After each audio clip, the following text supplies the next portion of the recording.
Тема госдачи Пицунда возникла не вчера. Обсуждалась она и ранее, но в последнее время активность вокруг этого вопроса возросла. Какую ценность представляет объект для республики? Можно ли внести изменения в документ на данном этапе?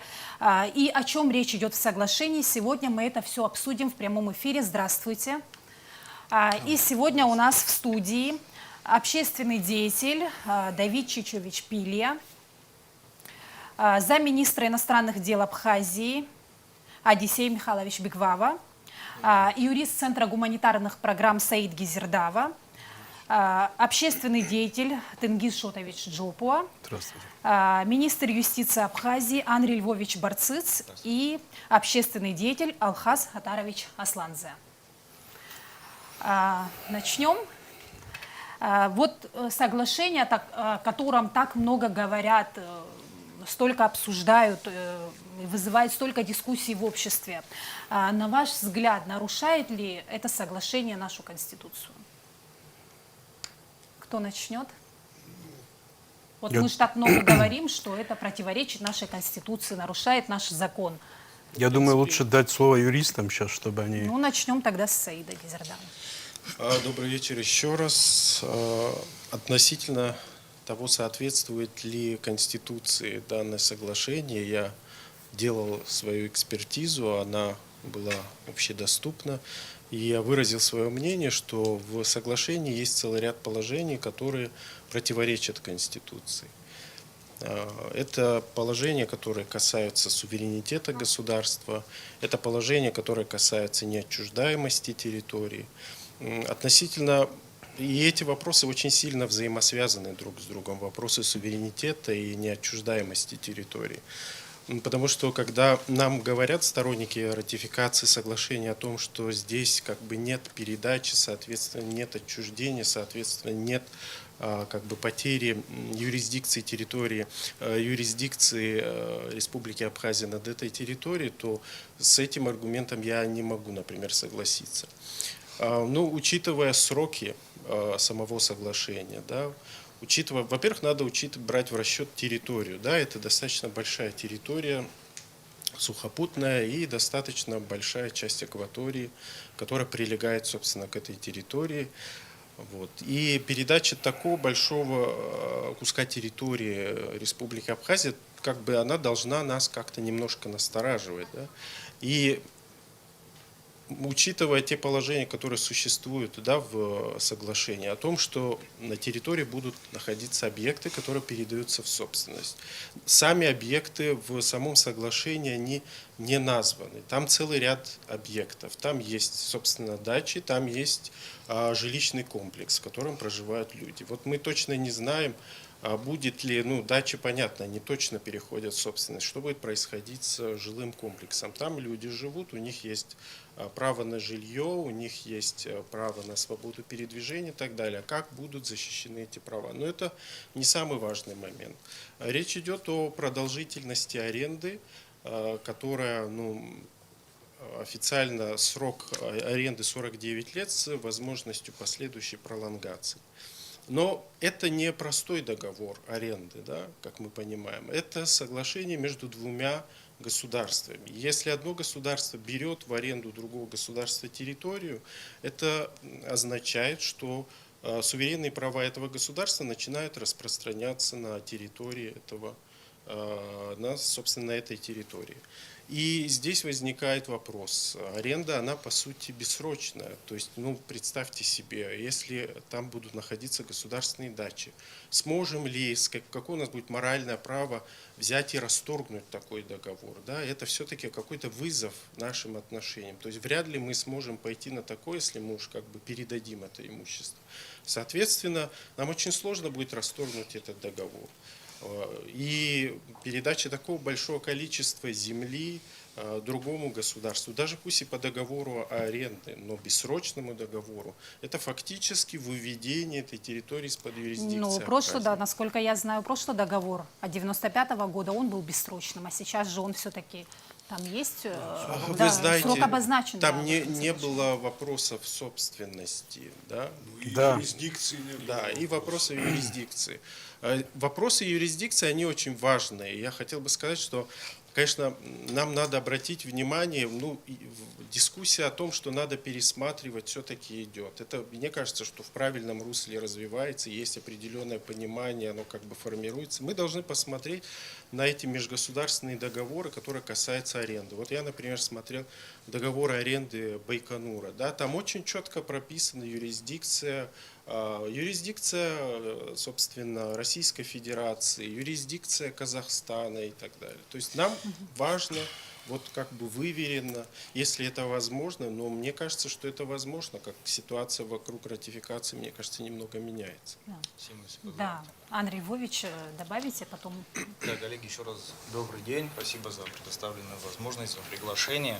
Я счел возможным, Саид, сразу взять после вас слово, потому что записал здесь в том числе пару тезисов, на которые я хотел бы, с вашего позволения, сразу отреагировать. Тезис номер 1 в качестве аргументации, связанный с, значит, я не знаю, как это назвать, с оппонированием принятия этого решения, вот так корректно выразимся, связывался вами в том числе с таким вопросом, как суверенитет.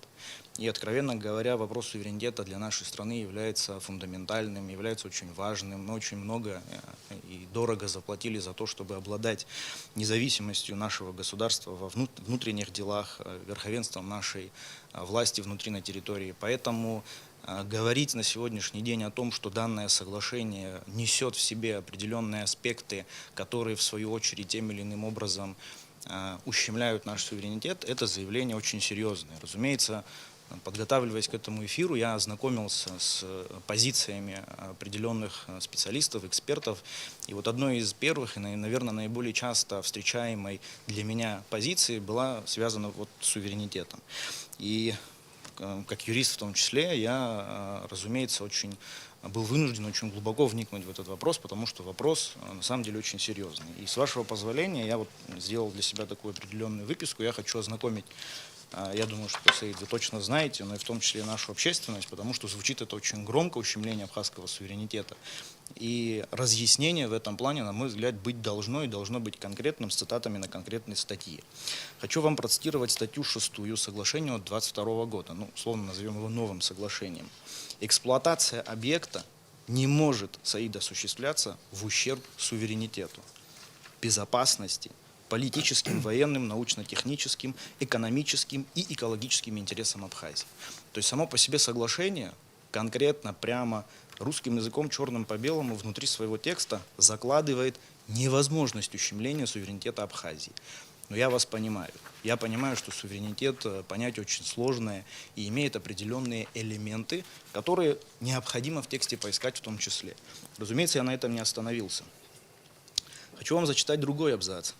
Российская сторона самостоятельно осуществляет меры по обеспечению безопасности объекта и, подчеркиваю, уведомляет о принятых мерах компетентные органы Республики Абхазия. Хочу подчеркнуть, сконцентрировать ваше внимание на слове «уведомляет». То есть в наших взаимоотношениях в рамках этого соглашения имеются абзацы, тезисы, связанные с уведомительным характером. Пойдем дальше. Российская сторона по, подчеркиваю, согласованию с компетентными органами Республики Абхазия осуществляет меры по обеспечению надлежащего функционирования объекта. То есть в этом абзаце мы можем проследить и согласительные механизмы нашего взаимодействия. Конкретно эта статья, это была статья 6, она указывает два очень важных элемента. Это непосредственное указание на невозможность ущемления суверенитета нашей страны, это первое. Наличие уведомительных механизмов абхазской стороны и наличие согласительных механизмов. То есть это условия, согласительные механизмы от уведомительных отличаются тем, что при согласительных необходимо согласие. Без нашего согласия этого не будет. Я хочу обратить ваше внимание, Саид, в том числе и на статью 12 соглашения. Я все о том же соглашении 22 года. Подразделения, а также военнослужащие, лица из числа гражданского персонала, члены их семей, соблюдают Конституцию Республики Абхазия и ее законодательство, не вмешиваются во внутренние дела уважают национальные традиции и обычаи народа Абхазии. 18 статья. При исполнении служебных обязанностей, вот я хочу ее подчеркнуть, эту статью, служебных обязанностей военнослужащие имеют право на ношение формы, оружия, применение этого оружия, применение физической силы, но, подчеркиваю, в части, не противоречащей порядку, определенному законодательством Республики Абхазия. То есть вот эта вот совместная наша деятельность, отдельно деятельность органа исполнительной власти Российской Федерации на территории, она реализуется исходя из тех рамок, нормативно-правовых рамок, которые существуют в нашей стране. Почему я в тематике суверенитета эту статью тоже привожу в пример, чтобы обратить ваше внимание, что в той сфере, где юрисдикция Российской Федерации реализуется, исходя из предусмотренных нормами права Российской Федерации, но они не выходят за пределы нормативных актов Республики Абхазия. И последнее. Это 14 статья. Вы, Саид, тоже затронули вопрос юрисдикции. Я уже плавно к этому вопросу тоже подошел. Обращаю ваше внимание. Компетентные органы Российской Федерации и Республики Абхазия совместные могут обращаться друг к другу с просьбой о передаче или принятии юрисдикции в отношении отдельных вопросов, предусмотренных статьей. То есть есть перечень вопросов, по которым в случае появления определенных, трудностей, мы можем просить или российскую сторону, да, или спорных моментов, там есть определенный конкретный перечень, мы можем обратиться за передачей юрисдикции. Это тоже, эту статью я привел в пример по вопросу суверенитета, для того, чтобы помимо самой 6 статьи, которая, еще раз повторяю, напрямую указывает необходимость соблюдения суверенитета нашей страны. Это же 12 статья, которая устанавливает необходимость безукоснительного соблюдения Конституции и законов. Но я привел вам согласительные механизмы, уведомительные механизмы. Вот с точки зрения общей теории права, суверенитет реализуется именно благодаря наличию в договорно-правовой базе вот таких механизмов. И такие механизмы, на мой взгляд, в этом соглашении нашли свое отражение. Я заканчиваю, поэтому, с вашего позволения, в части, касающейся ущемления суверенитета, я с вами не согласен. Можно я задам один вопрос министру юстиции? На территории государственной дачи в случае ратификации данного соглашения юрисдикция какой страны действует? По тем вопросам, которые входят в данное соглашение, действует юрисдикция Российской Федерации. Есть юрисдикция совместного ведения, есть юрисдикция Республики Абхазия. Но в части юрисдикции Российской Федерации, в случае возникновения противоречия между юрисдикцией России и юрисдикцией Республики Абхазия, какой закон будет доминирующий? А смотря о каком вопросе вы говорите. Я сейчас объясню. Соглашение по вопросу юрисдикции определяет конкретные позиции, по которым, я сейчас договорю, по которым есть юрисдикция Российской Федерации. Например, по вопросу природоохранных вопросов, по вопросу заповедника и так далее, там есть совместное ведение.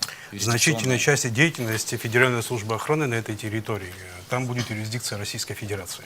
В значительной части. Эта значительность определена каким образом? Я бы тоже хотел все-таки отреагировать. Сейчас Салхас скажет, потом. То есть, чьи суверенные права, чье законодательство действует, вот это и есть суверенитет. Территориально Абхазия тоже до Рёни доходила когда-то. Но абхазское государство имеет свою юрисдикцию до Ингура. Также и тут, вы статью 12 сказали, где, но тут написано четко, в своей деятельности подразделение руководствуется законодательством Российской Федерации. Это четко тут написано. Юрисдикция в основных моментах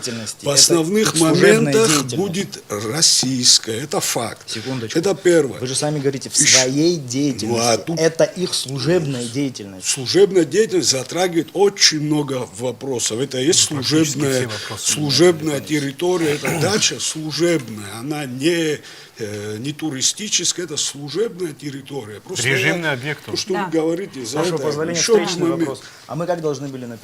В своей деятельности, то бишь по охране первых лиц государства, они должны были руководствоваться абхазским законодательством? Вы ссылаетесь на статью 12, которая написана, но ее полностью не зачитываете. Реальность, она начинается с того, что руководствуется законодательством Российской Федерации. Далее, если В посмотреть... вопросах своей деятельности. Они не Деятельность. могут в своей деятельности по охране высшего руководства России руководствоваться законами Абхазии. Но Там юрисдикция же конкретно действует написано. российская на территории, почти На- по всем На вопросам. конкретный вид деятельности. По какому виду деятельности абхазская там, и кроме и еще согласительный характер и уведомительный характер, это достаточно слабые юридические понятия. Есть это неразрешительный характер, уведомительный это уведомление, согласительный это согласительная комиссия, при том, что Не согласительная конкретно, комиссия, это соглашение, конкретно, это разрешение если на юрисдикция деятельность. Абхазии там не действует, конкретно как будет согласительная комиссия, например, свой принимать решение. Ну, какой алгоритм? Чтобы мы с вами говорили об одном и том же и пользовались единой терминологией, я вот еще раз отвечая на первый вопрос коллеги, подчеркиваю, что данное соглашение включает в себя ряд вопросов, на которые распространяются нормативные акты Российской Федерации. В том числе, вот вы меня сейчас обвинили в том, что я не всю статью зачитал, в том числе, там вы, зачитывая, четко определили и обозначили, что по вопросам деятельности самого органа. Я, например, это есть хочу вам орган. задать встречный вопрос. А как должны были написать мы совместно с российскими коллегами?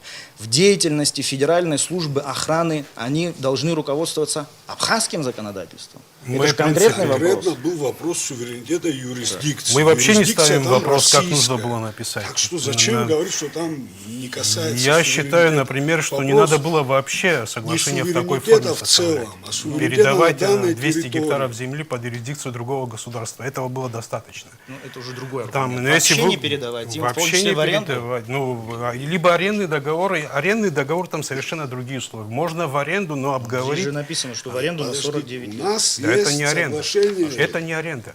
Ну как, вот смотрите, 49 лет вы передаете земельные участки. Давайте мы с вами начнем рассуждать. Давайте оставим Форма правовую владения. плоскость, оставим, Форма она владения. двухмерная. Давайте Я прошу экономически. прощения, но я юрист, я не могу Давайте оставить экономически неправовую. Я правовые вынужден последствия. правовую Вопрос плоскость. не только Принятие правовую вот этого плоскость. документа. Вы сейчас говорили о правовых вопросах. Допустим, мы его ратифицировали. Так. Прошли 49 лет. Вполне очевидно, что Российская Федерация берет этот участок земли не для того, чтобы там сажать огород. Они там будут прокладывать инженерные коммуникации, они там будут строить капитальные здания, сооружения, С разрешения абхазской стороны, берегоукрепительные да. С работы разрешения, производить. согласен, Все это согласен, капиталовложение. Вы разные согласны с вещи. этим? Конечно. Все это в момент через 49 лет. Допустим, гипотетически представим, что через 49 лет у нас возникло более одаренное поколение, не такие, как мы, бездарные, что сами не можем ничего сделать. Вот они приняли для себя решение. Этот участок Пицунский, он обладает огромным рекреационным потенциалом, это один из лучших на побережье Черного моря. Решили вернуть. Разве? В случае возвращения фактически мы должны компенсировать все расходы, которые понесла Российская Федерация. Вы это понимаете? Я? Объемы расходов. Ну, Меня согласны с спрашивают? этим? Да. Понимаю я или нет, Ну спрашиваю? да, согласитесь. Ну, соглашусь, Объемы или нет, это расходов другой вопрос. какие? Но вы говорите, вы это Объемы- понимаете, я, возможно, Объемы выгляжу человеком, потому что вложений. может не понять, вот такие элементарные вещи Ну, не понимаю. это по вашему хорошо, поводу. если вы понимаете. Вот и Вы объемы же капитальных сомневаетесь, хорошо, что вложений, понимаете. ну, не сомневаюсь, если вы Ладно, понимаете. спасибо, да, я вот это хотел услышать. Объемы Спасибо. капитальных вложений могут достигнуть нескольких миллиардов долларов. Понимаете? Вот в районе Хосты сегодня мы смотрели, земельный участок 17 соток, 1,5 миллиарда рублей стоит. С домом там. Вы представляете, в какую сумму может быть оценен эта государственная дача? Мы, извините, в 2010 году взяли кредит в 2 миллиарда рублей. Мы выплачиваем и будем выплачивать этот кредит 24 года. Фактически сейчас, заключая это соглашение, передавая эту территорию в собственность другого государства, землю в аренду, мы землю отдельно у них забрать не сможем. Нам придется его забирать вместе с теми зданиями и сооружениями, которые на этой земле стоят. Без изменения их стоимости невозможно это сделать. Либо нам придется эту стоимость компенсировать. Где Да. мы найдем столько денег? Мы фактически, будущее поколение, которое мы на них вешаем невыносимый долг. Или они должны его заплатить, либо эта территория навсегда останется за Российской Федерацией. Сима, я готов ответить. Да, давайте, был знаете, мне, как вопрос сделаем? Вопрос был мне, я готов да. ответить. Я готов ответить. Давайте возможно, будем нет. друг друга слушать и более кратко отвечать, лаконично, насколько это возможно. Да, И Андрей постараюсь. Львовичу вы задали вопрос, давайте дадим возможность ему ответить, и потом у нас другие спикеры, которые тоже хотят высказаться по Тенгиз, этому спасибо вопросу. за вопрос. Значит, вы подняли тему форм, видов, собственности и так далее. С вашего позволения, прежде чем сразу начну отвечать на него, еще раз, буквально там 2-3 статьи связаны. Все необходимо разложить, что называется, по полкам. Значит, здесь по новому соглашению вопрос стоит о том, что непосредственно объекты, то есть сами дачи, сооружения, которые находятся на этой территории, эти объекты по новому соглашению передаются в собственность Российской Федерации в лице органа исполнительной власти. Да. Земля, вся земля вместе с заповедником и акваторией моря никому не отдается, остается собственностью народа Республики Абхазия и передается в аренду на 49 лет. В этом аспекте хочу вернуться к соглашению 1995 года, которое устанавливало безвозмездное пользование. Понятно. И теперь отвечаю на ваш вопрос. Что касается передачи самих объектов в собственность. Есть позиция, я сейчас точно не знаю, возможно, это и ваша позиция, Тенгиз, в том числе, что противников передачи объектов в собственность в связи с тем, что, как вы сказали, потом будут сложности забрать и так далее. Тогда у меня для самого себя есть вопрос. У нас огромное количество пансионатов, гостиниц, домов отдыха, которые мы со своей стороны, как государство, на праве собственности передали юридическим лицам, в том числе иностранным инвесторам. Здесь у нас выбор, и в том числе при дискуссии с нашими российскими коллегами, вот как мы должны отстаивать позицию того, что мы против передачи в собственность. Просто рассуждаю. Мы должны сказать, что касается конкретно вот этих 3 корпусов дачи, мы отказываемся передавать в собственность, но огромное количество пансионатов находятся в собственности, но не у российского государства, а у частных лиц, либо юридических лиц, за которыми, я, например, мы не знаем, кто стоит. 186 Что касается, прошу гектаров прощения, земли я к гектарам тоже приду.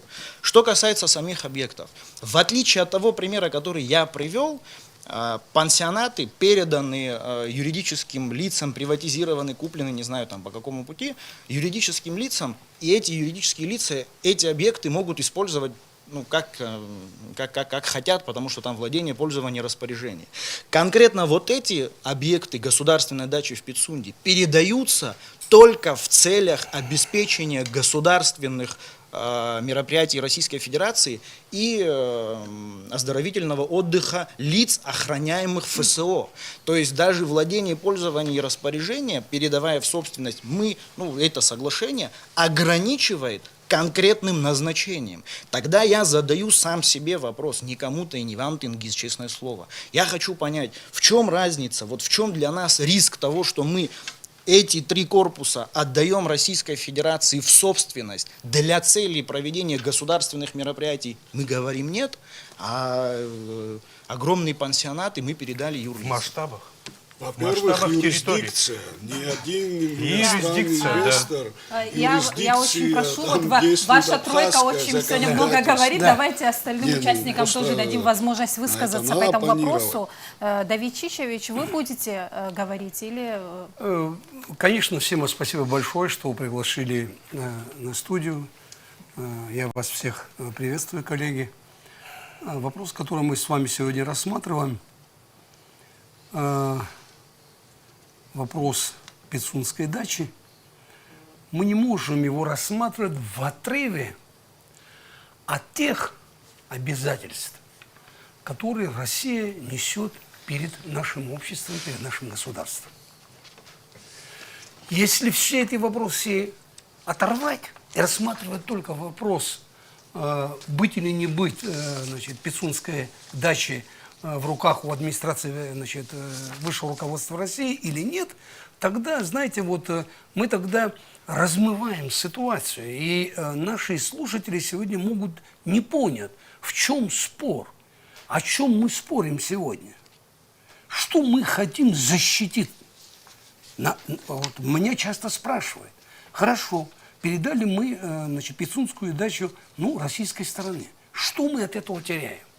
Когда начинаешь изучать историю вообще появления этой государственной дачи, она находилась с 30-х годов под контролем центральных властей Советского Союза.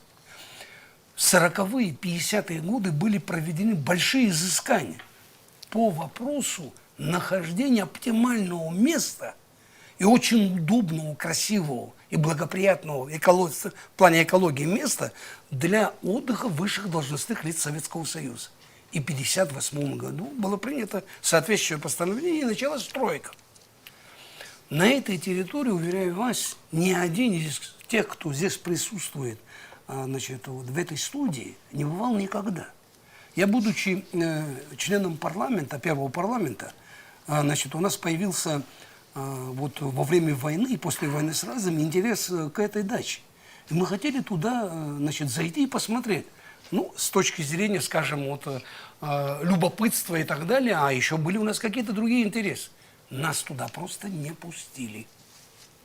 И когда мы Владиславу Григорьевичу пожаловали, что нас туда не пустили, он сказал: ребята, не надо идти в этот объект. Нас туда не пустят. Не пустят не потому, что мы там можем вырубить леса, там еще что-то и так далее. Там находятся уникальные технические сооружения, доступ к которому, в общем-то, достаточно ограничен для людей, скажем, вот, значит, обывателя. Что касается, скажем, самой дачи, акватории, вот не чуть ли там половина Черного моря до нейтральных вод, значит, у нас отбирает. Значит, под контроль берется та акватория, которая находится ближе, и, естественно, в этом договоре будет сказано, какое расстояние от берега, значит, будет под контролем находиться. Как наш обыватель должен рассуждать?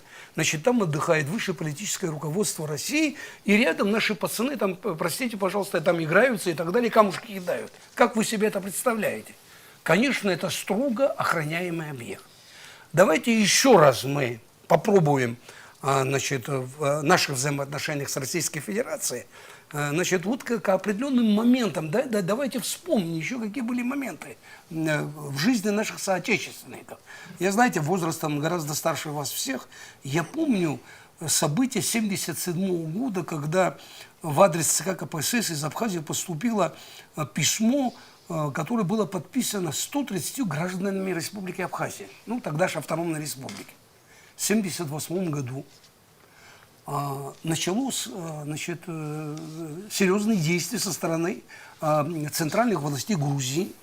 Многих людей начали привлекать к ответственности, исключать из партии и так далее. И в Абхазии начались митинги. Здесь очень много мероприятий было.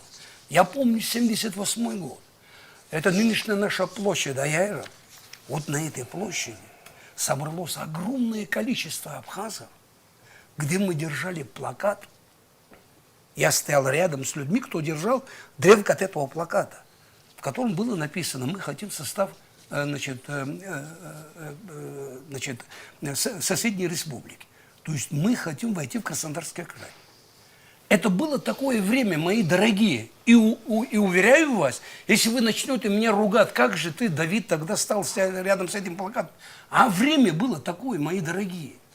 Время было такое. И когда в 1995 году между администрацией президента России и правительством Республики Абхазия был подписан этот договор, вы знаете, это нашей радости просто не было границ. Это был первый официальный документ, подписанный между двумя странами. Плохо это или хорошо? Вы сами рассуждаете, пожалуйста. Но кому мы отдали эту дачу? Господину Ельцину. Человек, кроме пакости, ничего хорошего в Абхазии не сделавшим.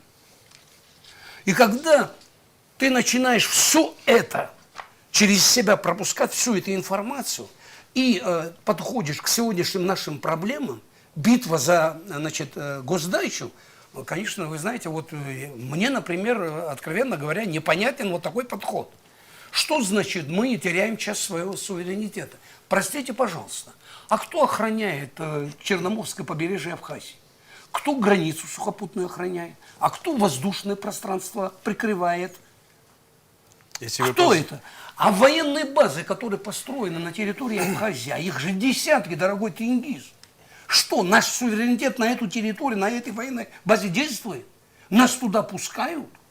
Можно я отвечу? Такова, мои дорогие, такова, значит, логика, таков, значит, алгоритм межгосударственных соглашений. А что межгосударственные соглашения? Они должны быть обязательно вопросом обсуждения улицы, толпы. Почему Что улица? так должно быть? Вы, если Да? позволите, если Почему? вы задали Я вопрос... заканчиваю. Что сегодня органы государственной власти Абхазии не в состоянии решить? Вы говорите, что там вот, я вчера слушал, вот в парламенте много молодых людей, они могут неправильно решить этот вопрос. А мы же их избрали с вами. Что, мы теперь уже через 3 месяца им не доверяем или через 4 месяца? Мы уже им не доверяем. А как нам быть? Зачем тогда нам нужен президентской структуре, правительственной структуре, парламентской структуре, другие структуры государственного управления? Для чего нужны, если мы это будем на улице решать? Вы знаете, вот я не могу сейчас в обозрении, значит, всем показать, за дружбу не платят землей. Вот молодая девушка на спине написала и ходила по городу. Я с ней разговаривал, я спросила, говорю, а что это означает? Вы можете мне объяснить? Она так и не смогла мне объяснить. О какой земле речь идет? Да, с десяток молодых людей под дождем, они бегали с плакатами. А какие плакаты они в руках держали?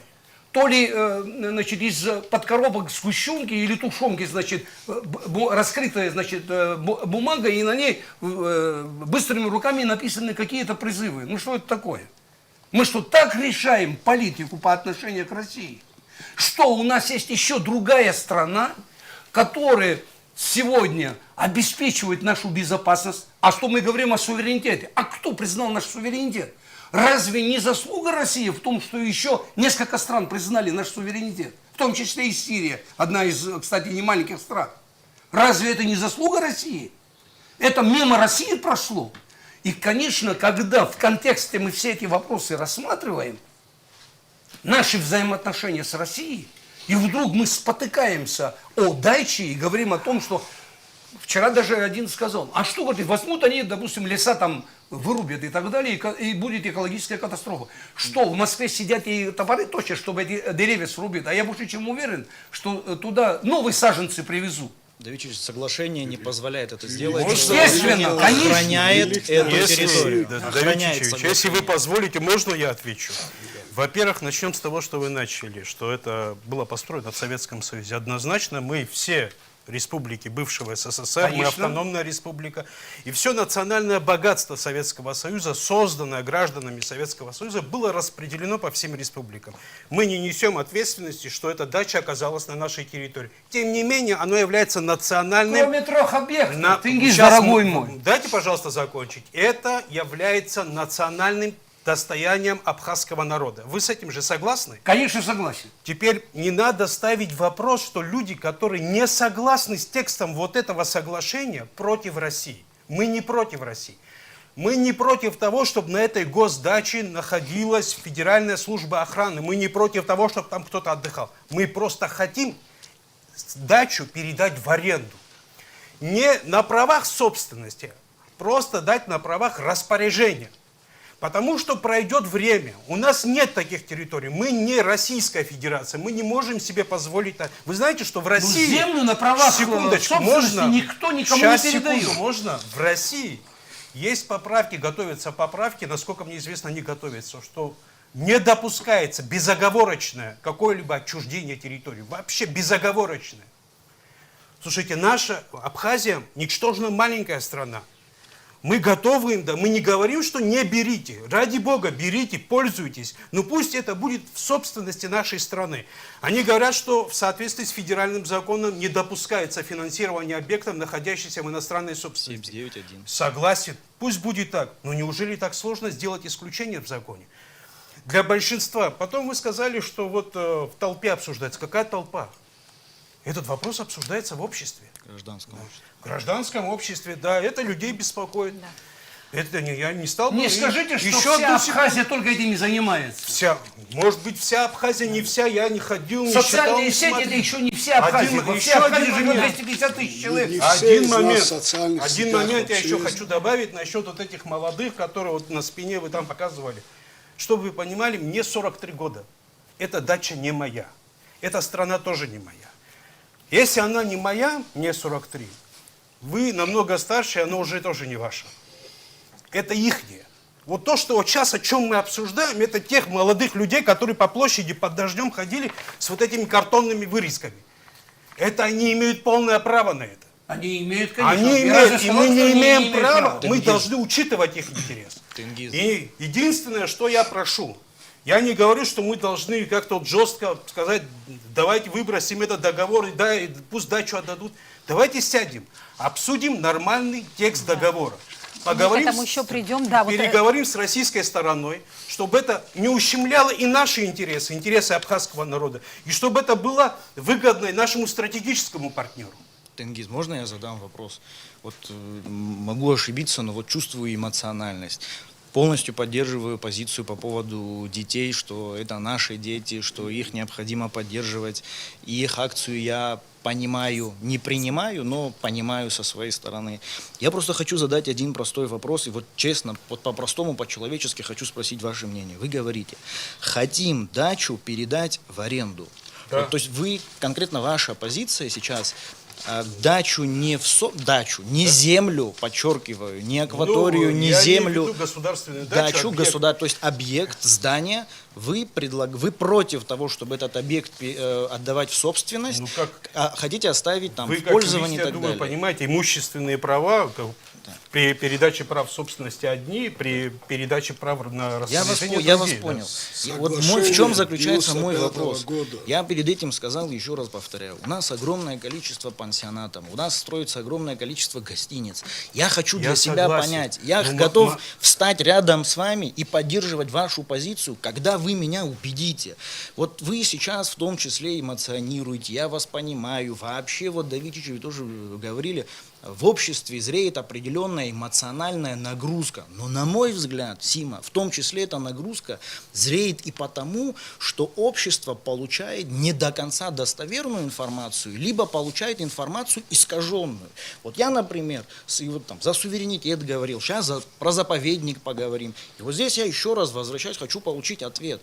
Если мы юридическим и физическим лицам отдаем огромные пансионаты в праве собственности, я хочу для себя понять, каков наш аргумент сказать «нет» органу власти Российской Федерации. Я готов вместе с вами сказать «нет». Но каков наш аргумент сказать «нет»? Это вопрос номер 1 и вопрос номер 2. Ну, я думаю, что нам необходимо потихоньку возвращаться в конструктивное понимание этого вопроса, в доведение до общественности правдивой, достоверной информации, потому что, исходя из того, что я изучил, исходя из тех позиций и комментариев, которые я видел, эмоций, к сожалению, намного больше, чем конструктивизм.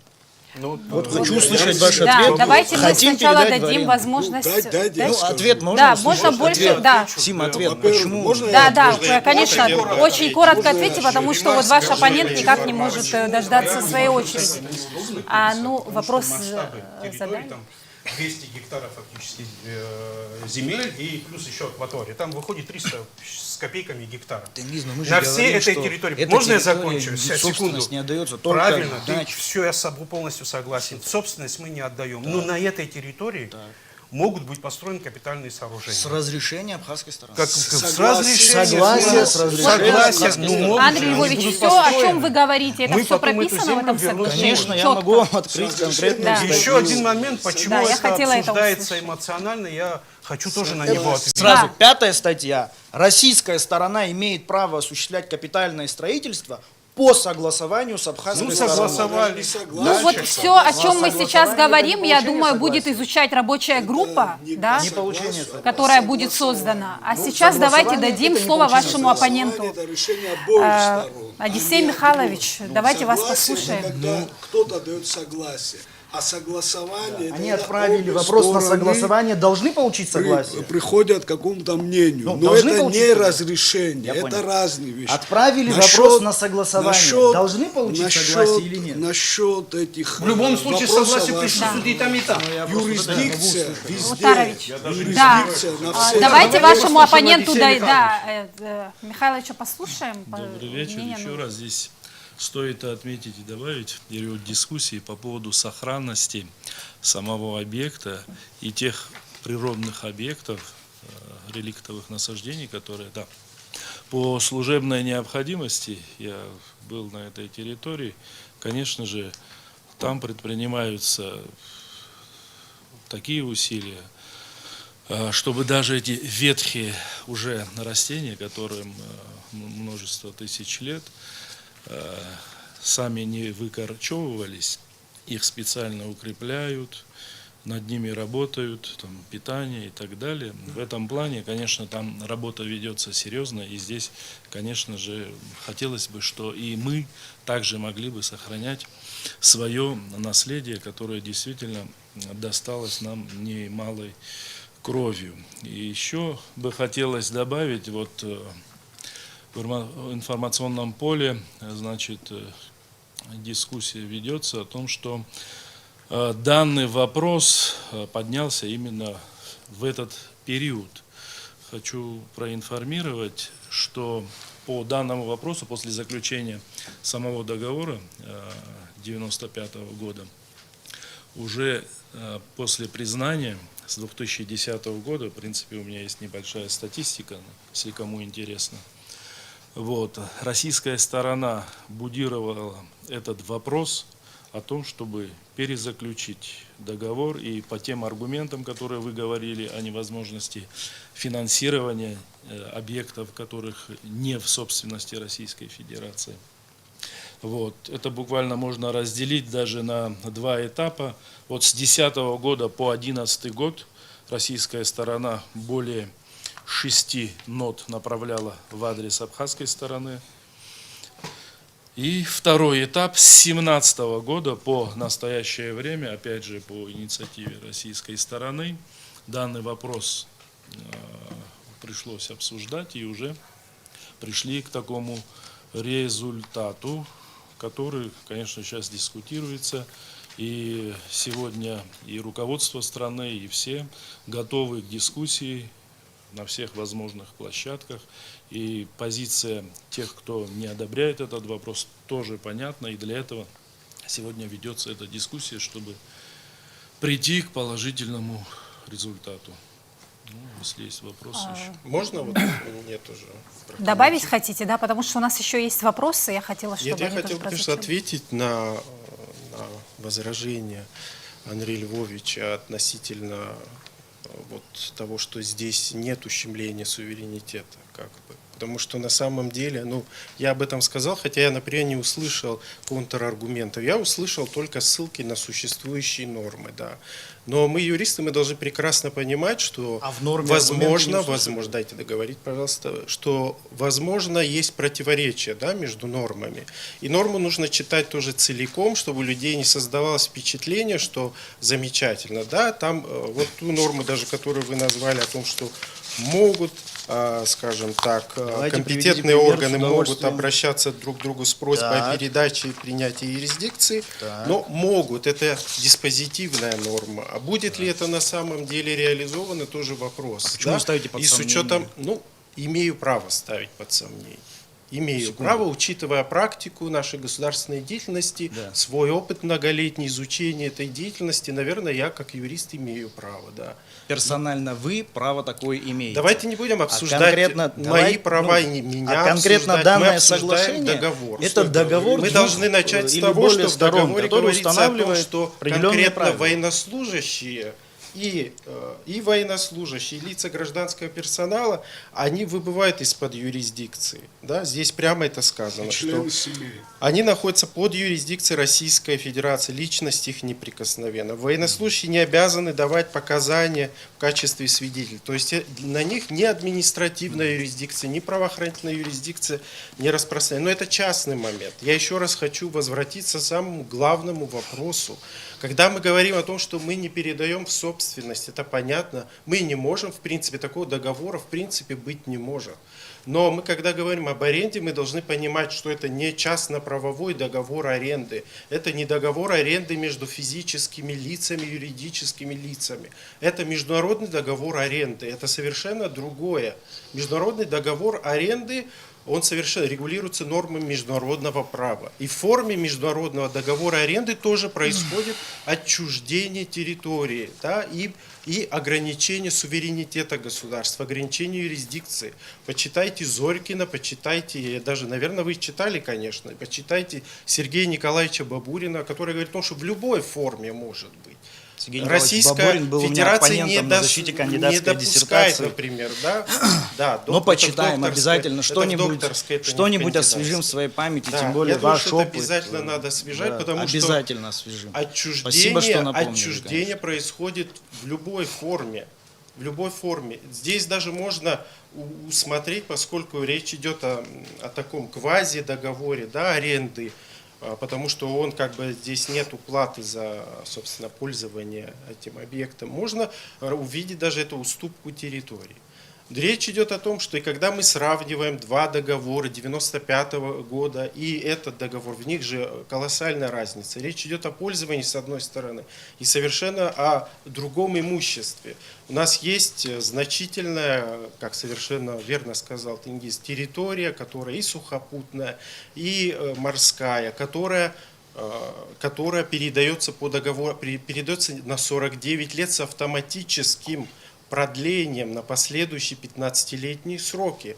И если, естественно, мы в течение 6 месяцев до истечения этого срока не изъявим мы или Российская Федерация не изъявит свое желание прекращения. Но опять же, если мы вступили вот в эти отношения, представляете, там находится государственная дача, и, соответственно, эта дача эксплуатируется, туда приезжают высшие должностные лица другого государства. Нам очень сложно будет расторгнуть такие отношения. Это будет вызовом нашим отношениям. Зачем Саид, вы хотите я могу вам расторгнуть? задать Я не вопрос, понимаю, зачем да? вы хотите расторгнуть сегодня? Зачем Сегодня мы не расторгнуть? хотим расторгнуть, мы хотим Завтра. вернуть к определенной стадии, К да, какой когда стадии? мы можем открыто и не кулуарно обсудить. Да, А мы чтоб- сейчас закрыто и кулуарно обсуждаем? мы это говорим щас. об обсуждении договора, да, самого текста договора. Вот Мы текст сейчас передо мной, мы у вас уже нет обсуждаем постфактум то, что произошло. Да? Мы, к сожалению, не Еще не принимали произошло, участие. договор не Саид, ратифицирован. Но Я не договор, понимаю. содержание договора, Но мы, если бы он был да, ратифицирован, мы не смысла можем в него Конечно. вносить свои коррективы и так далее. То есть Саид, о вот чем вы речь. не на первом эфире уже, мы с вами обсуждали уже здесь, в этой студии, эту тему. На прошлом эфире вы сказали, что вы не против передачи этого объекта Российской Федерации, но против самого соглашения. Вот получается такая оказия, вот объясните. Вы знаете, я не против, естественно, мы никто из присутствующих, я думаю, не против передачи. Этот объект действительно находится в пользовании, да, российской стороны уже долгое время. Мы говорим о том, что территория непропорционально большая. Мы говорим о том, что она захватывает лучшие абхазские земли. Эта территория очень большая. Это 2% территории Республики Абхазия. Представьте себе, 2% от территории Российской Федерации она кому-то бы передавала. Это же невозможно. На долгосрочную аренду. Есть исторические примеры, когда государства лишались своих территорий в рамках договора аренды. Возьмите, пожалуйста, Кубу и США. Вот по договору аренды Куба потеряла вот территорию у залива Гуантанамо и не может ее вернуть, как бы они ни бились. Да, это договор аренды, который автоматически пролонгируется. Да, и только в силах США как бы его расторгнуть. Но мы не говорим, что там совершенно другие отношения. Да? Но факт в том, что юридически может быть потеря и в рамках договора аренды. Это неправильно, когда нам пытаются объяснить, что вот только в рамках передачи в собственность мы потеряем Тогда этот вот у меня объект. следующий И вопрос речь идет будет. о том, что это специфика, это не частно-правовые, не гражданско-правовые отношения, это не инвестор, это государство, и оно будет реализовывать свои суверенные полномочия. Опять же, давайте посмотрим это с точки зрения необходимости международного признания Абхазии. Да? Может быть, сейчас ситуация сложная, может быть, мы немного отложили этот процесс, отношения международного сообщества к нам такое, но мы, в принципе, наверное, же не против идеи международного признания, но нам скажут: вы извините, вы как-то слишком легко обходитесь со своими суверенными правами вообще. То есть европейцам это может не Вам понравиться, это, да? Почему европейцам? А что, только европейцы в мире существуют? Китайцам не понравится. Кому угодно. Кому угодно. Да. Саид, я прошу прощения. Вот вы сказали, ваш богатый опыт юриста. Я не говорил богатый. Он большой, богатый опыт юриста. Ну, 15 Он лет. может напомнить вам, какие конкретно статьи Конституции нарушает это соглашение, чтобы мы с вами проговорили? Конечно, это? у меня же есть экспертиза, она как бы ну- общедоступна, она в официальных источниках, конечно, не публиковалась, но Значит, она не общедоступна у нас. Нет. ну, на Фейсбуке она висит. Значит, я Ну, думаю, к что это сожалению, вполне, ну, я вполне не общедоступно. знаю. А Вы что, скажите, конкретные экспертиза в статьи рамках Фейсбука, Конституции? что ли? Вы свои экспертные заключения должны были дать в Конечно. администрацию президента Конечно, Абхазии. Конечно, Нет, я их не хочу услышать передал. конкретные Я их статьи передал, не только Конституции. в парламент передал. Саид, прошу вас, Да. напомните конкретные статьи Конституции, чтобы мы Ну, сразу самое глянули. главное, я вам сейчас скажу об этом. Давайте. Речь идет о... Пятая, наверное, да? А? Пятая, Статья наверное, 4. Четвертая, Или скорее, пятая. И четвертая. там, как где речь идет о неотчуждаемости территории. хорошо. Это самое главное. Еще один момент, который я обнаружил Четвертый это да, буквально сбор, сегодня. да, табал, это перечень. Я хотел бы, чтобы о нем как бы было известно. Вот есть статья у нас 26-я соглашение и часть 3. Я зачитаю. Не Прошу слышу, еще раз. прощения.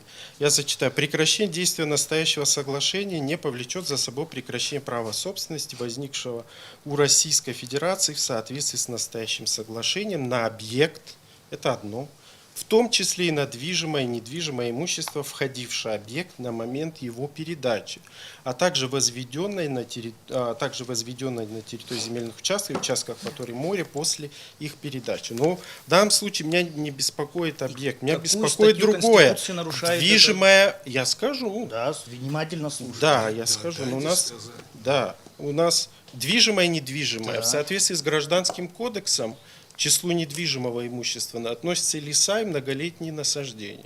То есть это вот пицунская сосна, которая у нас. И вот статья Республики Абхазия, которая говорит о том, что статья Конституции, прошу прощения, сейчас одну минуту открою Конституцию. Пятая, земля и другие природные ресурсы. Да, 5. Земля и другие природные ресурсы являются собственностью народа, используются и охраняются как То есть там основа противоречия вы нашли, получается? Или Безусловно, как? вопросы владения, да. Мне кажется, что это очень серьезно, поскольку, вы знаете, я не думаю, что это специально было сделано. Получается, что, исходя из вот этой нормы, получается, что вот многолетние насаждения, они переходят в собственность Российской Федерации. Это, мне не кажется, что это сделано специально. Но с учетом нашего законодательства выходит, что вот такая ситуация возникает. Что с этим делать? Мне кажется, что Вот, это неправильно. да, Мне я- кажется, что это недосмотр. Уважаемая Сима, я прошу прощения. Можно Саид? я статью это сразу прошу Да-да, прощения, пожалуйста. через статью соглашения сразу зачитаю. Значит, было тоже опасение о нарушении там, 5 статьи Конституции, и, ну, тоже, что называется, посмотрели. Значит, при этом российская сторона берет на себя расходы по содержанию особо охраняемых природных территорий и границ земельных, в границах земельных участков и участка акватории моря, указанные в абзаце 1 настоящей статьи. 7 статья. Содержание и использование объекта осуществляется с соблюдением экологических норм и требований, предусмотренных законодательством Республики Абхазия. Экологических То есть норм и норм и требований. требований законодательства Республики Абхазия. Но при этом В случае надо сказать, нарушения что там есть есть еще определенная статья комбинация. 22. Следовательно, 22-ю тоже знаем статью. Да, Следовательно, часть получается, 4. что данное соглашение, по данному соглашению Российская Федерация с правовой точки зрения берет на себя абсолютно те же обязательства, которые указаны и закреплены в нашем Да, но законодательстве. при этом в том числе экологический охранные ущерб Абхазия, обязательства. да, не Экологических норм и возмещает. требований, а не касаемо других требований. Но обязаны же соблюдать. Есть же Экологических пример. норм и требований. требования. Вы знаете еще Не проблема, требований, вы знаете еще законодательства. проблема в том, что сможем ли мы контролировать, да, это все. Я, например, в своей экспертизе прихожу к выводу, что это затруднительно, потому что это объекты государственной охраны.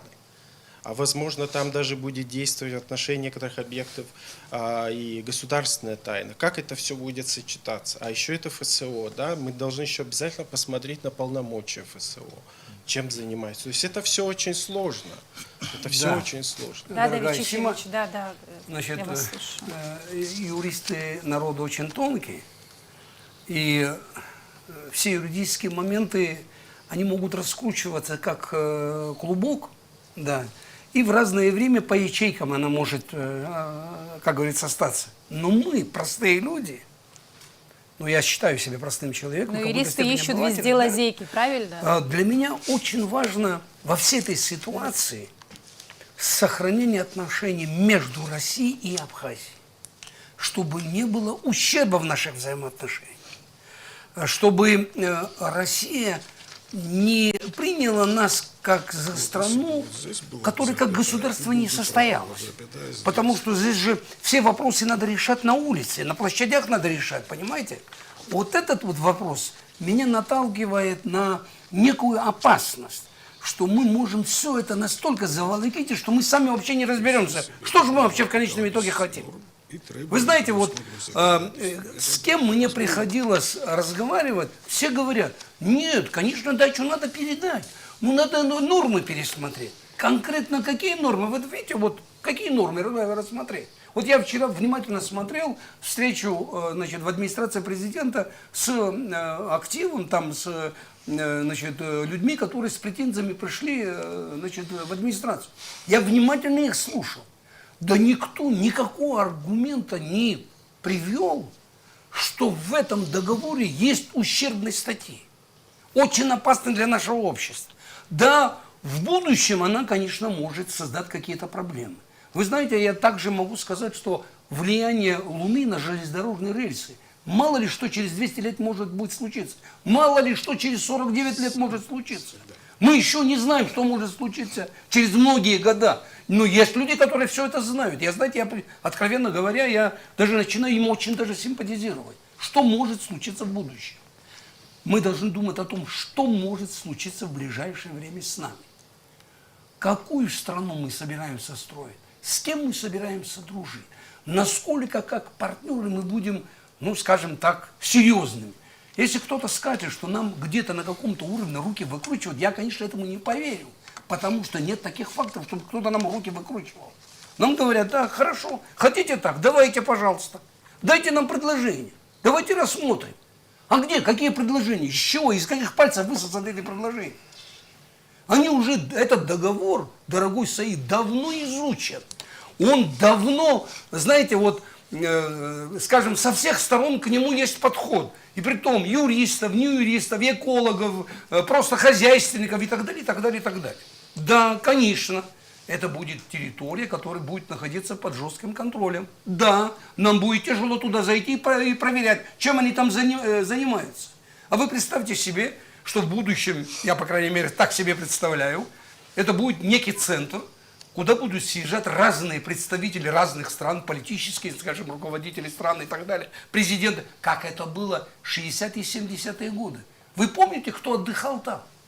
А ведь разве не это помогло, когда в 1978 году решалась судьба Абхазии на этой площади? Как выступал Капитонов и говорил, я был в Лыхне и увидел поляну, где собралось 40 тысяч представителей абхазского этноса. Я там не увидел ни одной соринки, я там не увидел ни одной баночки, ни одной бутылки. И идеальная чистота. Я был на второй день там. Вот такую оценку он нам дал. Разве не это? Ведь при том, что Грузия имела лоббистов в Москве, дай бог, во всех государственных структурах. Они там были почти хозяевами во многих местах. Но российская сторона нас поддержала. И поддержала безоговорочно. И все, кто был исключен из партии, были восстановлены. И Абхазия получила 500 миллионов рублей на поднятие экономики и социальной сферы. Мы получили государственный университет, мы получили абхазское, значит, телевидение и так далее, и так далее. Это ведь не так просто. Это сегодня, знаете, вот тогда, вот, а вот это было то время, когда люди писали, рисковали своей жизнью. Потому что тогда это не приветствовалось, жалобы в ЦК КПСС на руководство другой республики.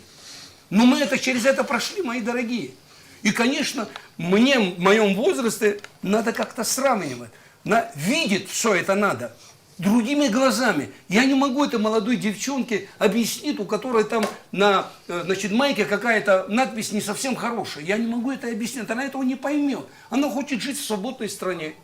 Она хочет работать, хочет не работает. Но она, простите, свободный человек. Мы все свободные люди. Ведь война, он не только нам беды принес, он не только нам кровопролитие принес, он не только он принес нам, скажем, вот, очень много материальных ценностей мы потеряли, но она разбалансировала нашу, скажем, вот эмоциональную сторону. Я не хочу говорить психику. Нет, эмоциональная сторона нашей жизни. Мы же все эмоциональные люди. Я сам очень эмоциональный человек. Она настолько разбалансирована, что уже скоро будет 30 лет, мы до сих пор не можем прийти в определенное и четкое нормальное состояние. Мы до сих пор видим в каждом шагу это предательство и так далее. И теперь мы определяем, а это патриот, а это не патриот, потому что он не так говорит, как я думаю. Ну, мои дорогие, если к этому договору есть серьезные замечания, я готов вас поддержать, я готов с вами идти куда угодно, но эти замечания я должен видеть. Я, по крайней мере, вот эти последние дни, я вижу эту передачу, да, я со многими людьми встречаюсь, разговариваю. Я, кстати, работаю в том объекте, где очень много людей бывает. Но я не вижу этого. Я не увидел, чтобы за спиной нашего народа, нашего общества, нашего государства кто-то какие-то опасные интриги, значит, плел. Хотя допускаю, что, конечно, мы не безгрешные, у нас и в государственных структурах есть люди, которым я лично давным-давно не доверяю. Но в конце до концов, если мы парламенту не доверяем, мы не доверяем руководству Абхазии, а как нам жить, как нам дальше существовать, скажите мне, пожалуйста. Если во всем мы видим, сомнения только будем видеть, если мы в каждом шагу будем видеть предательство, как мы вообще собираемся строить государство? Я извиняюсь, я бы хотел тоже пару Да, слов сказать. пару слов скажи, потому что у меня еще можно, есть можно вопросы, не а у видеть нас... аргументы, можно их не видеть, но они есть в реальности. Я сам тоже видел встречу, о которой вы говорили, мне показалось, достаточно объективный, конструктивный разговор произошел, и аргументы были. С другой стороны, ну как можно говорить о каком-то доверии, если у нас нет социальной политики, если у нас нет национальной политики, если реально договор был подписан, и уже когда ратификация пришла, тогда уже общество о нем узнало, когда аргументы, да, исполнительной власти, ну я слышал, Это упущение видел власти, я с тобой согласен в этом отношении. несколько выступлений, они сводились вообще, я не знаю даже, как их аргументами назвать, связывалось с военной базой, связывалось. Я считаю, отношения с Российской Федерацией у нас незыблемы. Мы союзники. Все договора, все обязательства, которые взяла на себя Российская Федерация, я убежден, будут выполнены. Это я сомнений не подвергаю. И я думаю, неправильно вообще подвергать это все сомнению. Да, по поводу этого договора, по поводу самого стиля, как это все проводилось, у нас огромное количество вопросов. У нас есть недоверие, не только у нас, у разных слоев общества, и у экспертного сообщества, и у обычных граждан. Вы не можете говорить за всех граждан обычных, это слишком абстрактно, не берите, пожалуйста, на себя Я такое сказал, ответственность. они же являются обычными гражданами. Ну, это есть слишком же громко недоверие. говорить за всех Оно граждан. есть. Ну, слишком Ну, громко. я за всех Я не вас говорю, прошу, но говорите оно за себя, есть. пожалуйста. Мы тоже здесь Оно находимся. есть. Мы тоже граждане, слышим меня. Хорошо, в том числе. подожди, дай А мы договорю хотим это. танцевать. На самом деле, можно это все не видеть, но оно в реальности есть. У нас есть вопросы ко всему этому. Я считаю, что такие алгоритмы, когда кулуарно что-то подписывается, они влекут за собой большие опасности. И правильно общество делает, что выражает недоверие, и каждой запятой присматривается. И правильно, что мы и должны так делать. Зрелое общество, оно именно так подходит ко всем вопросам.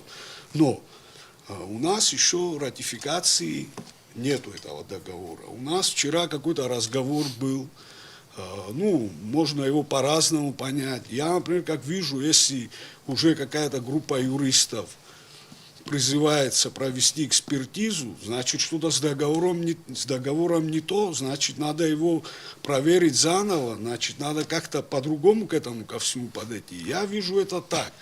Но настаивать на своем мнении и приводить в качестве аргументации отношения с Российской Федерацией, я считаю неправильным. Это наш внутренний вопрос. Мы должны его решать, да, учитывая все, что вы сказали. Отношения с Россией не только наш внутренний вопрос, Нет, это отношения двух договор государств. ратифицирует парламент Абхазии и обсуждает его общество Абхазии. Поэтому я говорю именно об этом. Договора, да, это двухсторонняя вещь. Поэтому надо отнестись ко всему с пониманием. К всему этому есть причины, и они реально есть. Можно их не видеть, но они есть. Хочу добавить уже несколько слов насчет взаимоотношений Абхазии и Российской Федерации. В соответствии с договором о союзничестве, стратегическом партнерстве и теми соглашениями, которые до этого были, Абхазия выполняет практически все условия, которые, почти что все условия, которые там в этих соглашениях были включены, мы выполняем в силу своих возможностей.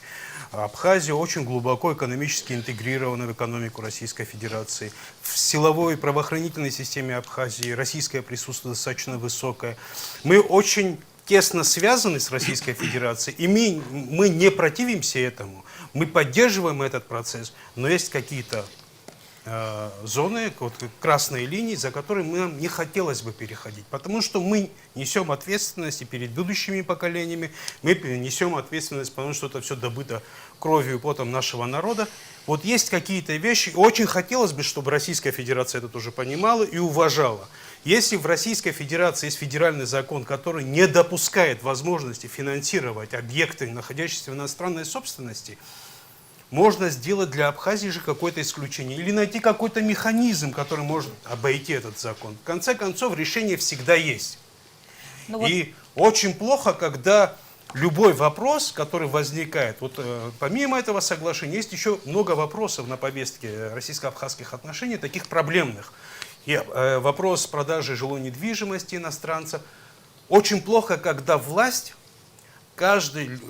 часть общества, которая не согласна, часть общества, согласись, не согласна, когда эту часть общества выставляют в качестве врагов, в качестве отношений Российской Федерации, в качестве русофобов, в качестве людей, которые не хотят развития страны. Это неправильная политика, нужно учитывать мнение всех. И вот вы, Давид Чичевич, простите, вы сказали, что нужно обязательно исходить из текущей ситуации. Я с вами согласен, текущая ситуация с учетом этих внешних угроз, вызовов, которые сегодня существуют, с учетом внешнеполитической ситуации вокруг Российской Федерации, вокруг нас, все это нужно учитывать. Но в любом государстве, и в Российской Федерации, и так, на мой взгляд, должно быть в Абхазии, руководители государства должны учитывать не только краткосрочные интересы, они должны подходить в первую очередь с учетом долгосрочных. Понимаете, если мы будем жить в текущей ситуации, с сиюминутными проблемами, сиюминутными интересами, у нас ничего не получится. Да, мы просто раздарим все, завтра дадим госдачу, бог с ним. Давайте послезавтра Гагру отдадим, потом еще кому-нибудь, не знаю, Гальский район тоже кому-то отдадим. Я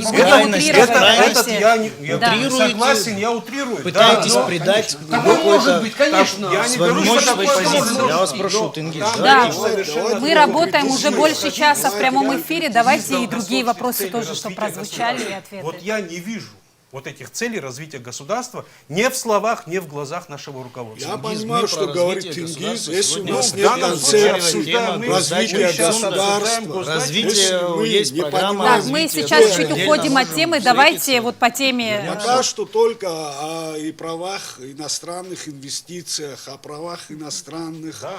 Только это мы слышим. За последние годы мы не видим никакой социально ориентированной политики, мы не видим национальной политики, мы не видим борьбы с коррупцией. Мы не видим, это кто не видит? Я не понял, я что должен по именам их всех перечислить. Мы это часть давайте общества, не будем уходить от которая темы. недовольна, которая имеет Алхаз вопросы. Сатарович, у меня к вам вопрос. Я вас прошу. Я вас У нас прошу есть тоже, конкретная давай тема. не будешь перебивать, Да. не будем друг друга Давайте не перебивать. будем друг друга Больше вообще вас перебивать, никто у не нас говорит. очень мало Я не времени буду. остается. Я говорю конкретные вещи. Вы уже выходите за пределы нашей темы. Не. Я Эта вас тема, просто давай. попросил, вернемся Хорошо. к нашей Нет, теме. тема, потому что тема. мы не видим, Она мы не не только видим. Я хочу касается понять, того, кто мы той не видим. плоскости. А я знаю тех, кто видит. Слушай, перечисли их по именам тогда. Не хочу. Я тоже не хочу. И времени нет. Давайте идем дальше. Мы больше часа работаем в А эфире. как можно видеть то, чего Да. нету? Просто. Алхаз Сатарович, можно? Да? Да, спасибо. Вот вы сказали, что вчера президент обсуждал с общественностью вот эти вопросы и предложил создать рабочую группу. Не вы ли? Из юристов. Да, из юристов. Не этого ли вы хотели, чтобы договор пересмотрели, пункты договора. Вы посчитали, что, наверное, договор как-то неправильно составлен, раз пришлось создавать эту рабочую группу.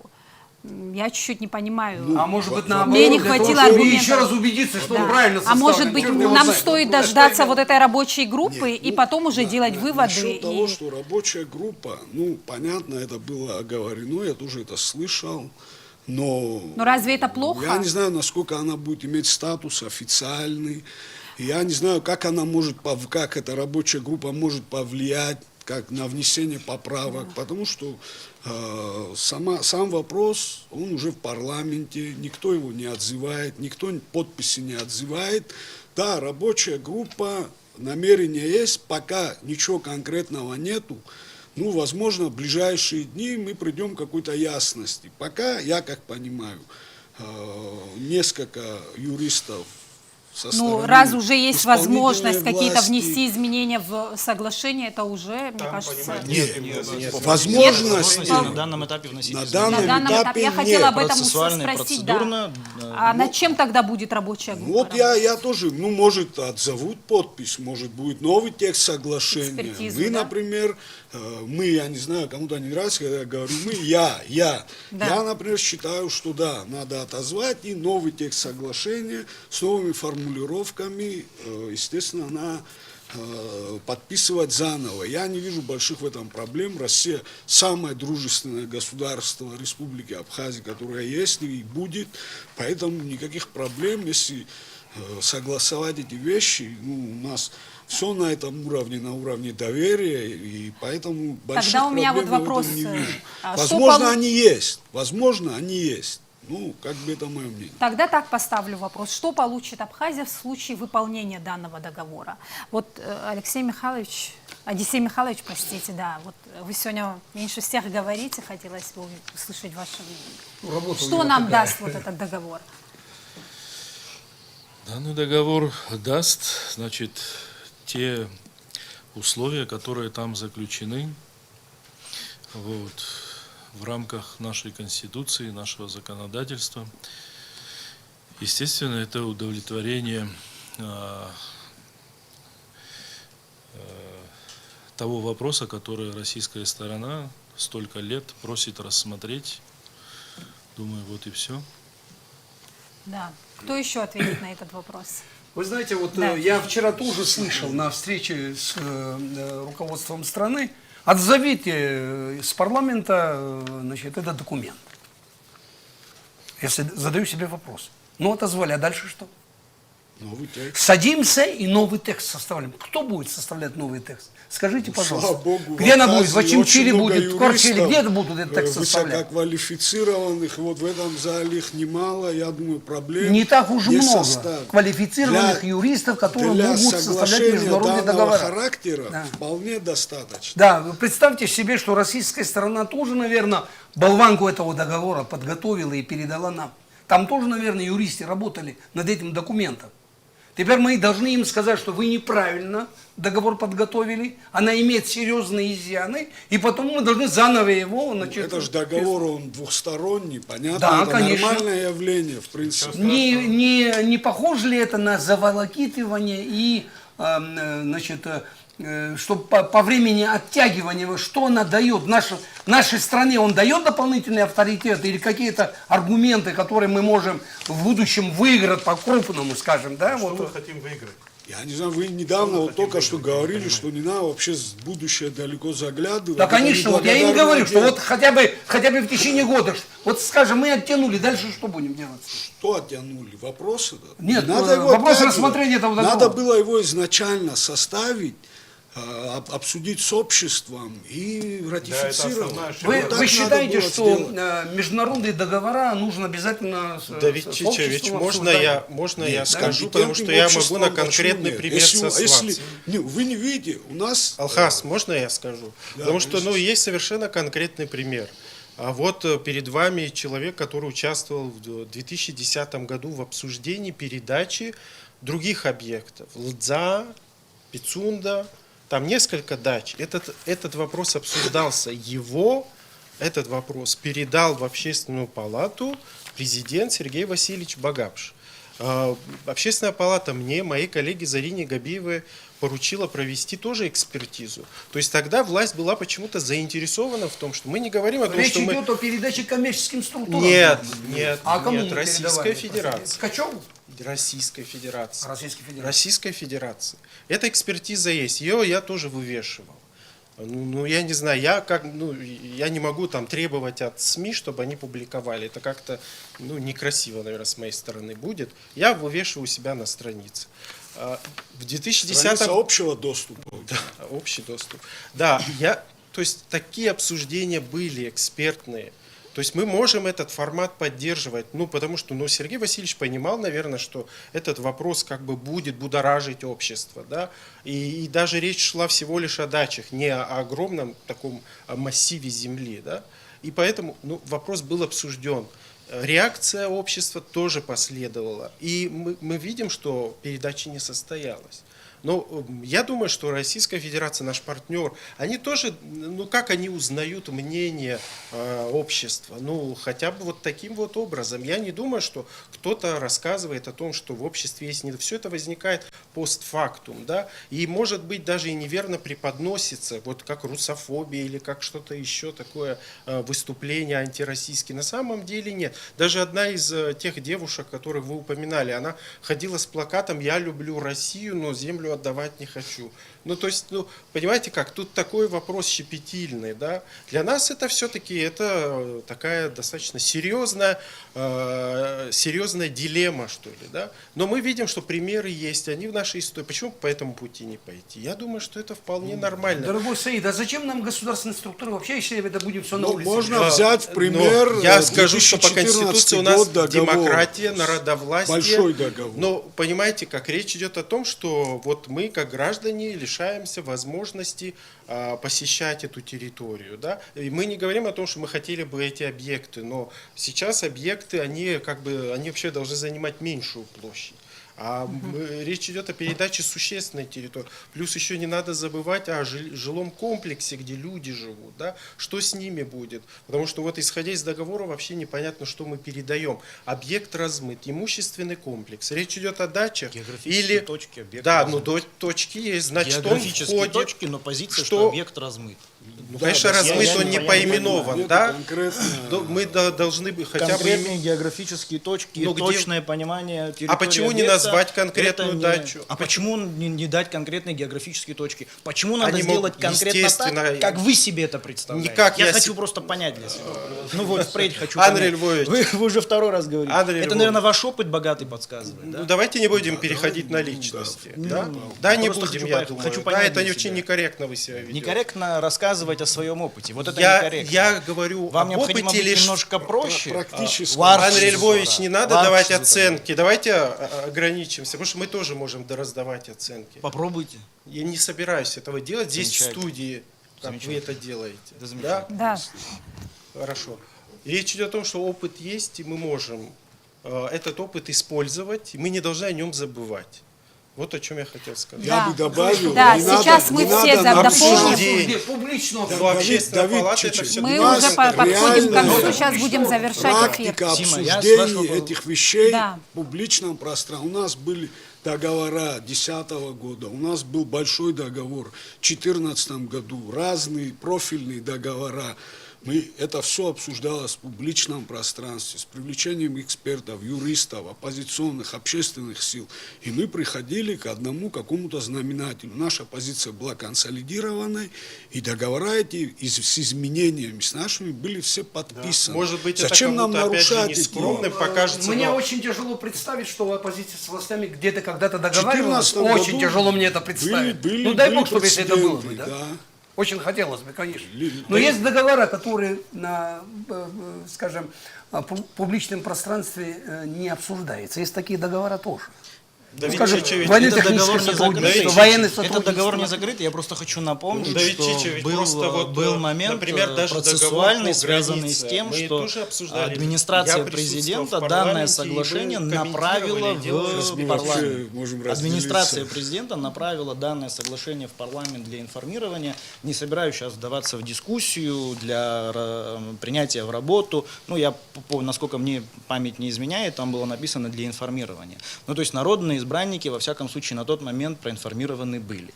И, если позволите, коль уже это слово было передано мне, вы задали интересный вопрос, что Абхазии нам даст это соглашение. Я буду отвечать как юрист. Вот попытаюсь убрать политическую сторону вопроса. Если вы обратили внимание, Сима, я сегодня весь вечер, во всяком случае, пытаюсь погрузить себя, коллег, именно в правовую сторону вопроса. Попытался услышать аргументы. Не всегда это получилось. Значит, отвечаю прямо на вопрос. Вот что для меня, как для юриста, дает принятие этого соглашения, ликвидируя политическую сторону вопроса? То соглашение, которое мы с вами имеем, и на сегодняшний день оно является действующим, 1995 года, фактически оно было совершено в период, ну скажем так, сложных внешнеполитических условий для Республики Абхазия. В свою очередь, приоритет такой политической воли над законом мы понимаем. Само соглашение было подписано премьер-министром на тот момент по поручению президента страны, без соблюдения соответствующих процедур. И в том числе Министерство юстиции при подготовке заключения. Мы нашли на сегодняшний день это подтверждение нашей позиции со стороны Кабинета министров, с российской стороны, о том, что фактически соглашение 1995 года носит характер гражданско-правового договора, не носит характер международного соглашения. В том числе есть позиция о том, что данное соглашение не является международным договором, поскольку на момент его подписания Абхазия не являлась субъектом международного права, и, соответственно, мы же с Россией подписываем, не обладала правосубъектностью, мы говорим про договор между Абхазией и Россией. Не обладала правосубъектностью заключать международные договоры. При подписании соглашения отсутствовали намерения у сторон урегулировать отношения между ними в соответствующей сфере на основании международного права. И позиция наша заключается в том, что данное соглашение 1995 года носит характер гражданско-правового договора. Сегодня, помимо этого, и самое для меня, во всяком случае, существенное, договор от 1995 года внутри себя содержит злополучную 4-ю статью. 4-я статья, которая гласит следующее. В целях снижения расходов по содержанию государственных объектов Главное управление охраны Российской Федерации по согласованию с Кабинетом министров Республики Абхазия имеет право самостоятельно предоставлять их в аренду организациям, юридическим лицам, как в целом, так и частично. То есть я подчеркиваю, что здесь тоже написано по согласованию с Кабинетом министров, но несмотря на это, право передачи данных объектов третьим лицам данное соглашение предусматривает. 95-го года. 95-го года. Соглашение 22 года устанавливает четкую и прямую регламентацию, что данные объекты будут использоваться исключительно для обеспечения реализации государственных мероприятий и оздоровительного отдыха лиц, охраняемых ФСО. То есть новое соглашение, в отличие от предыдущего, полностью исключает возможность передачи данного объекта третьим лицам. Идет полное исключение. Вот для меня, как для юриста, вы спросили, я ответил. Вот это существенный момент. Вот это существенный момент. Можно я скажу? Нина знает, что существенно. В первом случае это находилось в собственности народа Абхазии, во втором нет. Это что? Юрисдикции. Земля. Да, давайте мы Земля закругляем, как была в собственности да, Абхазии, и по чуть-чуть подходим к акватория завершению. земля была, Для- есть для- и будет для в собственности меня- для меня. нашего народа. В Если вы позволите, 1995 Сейчас, году ваш Абхазия была коллега. правосубъектным. Это была территория Республики Абхазия, у нее были законные Совершенно власти. верно. И любое иностранное государство на тот момент могло иметь свое мнение. Совершенно верно. Но для нас, можно я мысль скажу сейчас? Да, Для нас, естественно, в первую очередь, верховенство нашего закона, нашей Конституции, соответственно, правосубъектность была. Второе, само это соглашение предоставляет право безвозмездного пользования. Но новое соглашение передает в собственность. Вот две формулировки. Здание. И, сейчас давай мы же Это понимаем, важно. что земля, Это важно. как раз объект 186, он впервые, там нету, там просто литеры, там нету четкого обозначения в первом соглашении. Во втором 186 вот этих гектаров, они привязаны, напрямую подчинены зданиям. У нас мы не можем из-под здания забрать землю. Собственности вообще, как понятие, только Республика Абхазия собственник земли. Любое наше частное домовладение тоже под ним земля собственник Республика Абхазия. Но оно не отчуждаемо от объекта. Объект и само строение и земля – это единое целое. Как раз в виде 186 гектаров в данном соглашении. Еще один момент. Юрисдикция там абхазская не менялась. Не было экстерриториальности для членов семей и гражданского персонала и так далее. Законы Республики Абхазии, естественно, более приоритетны. То есть все эти вещи в первом соглашении, они были.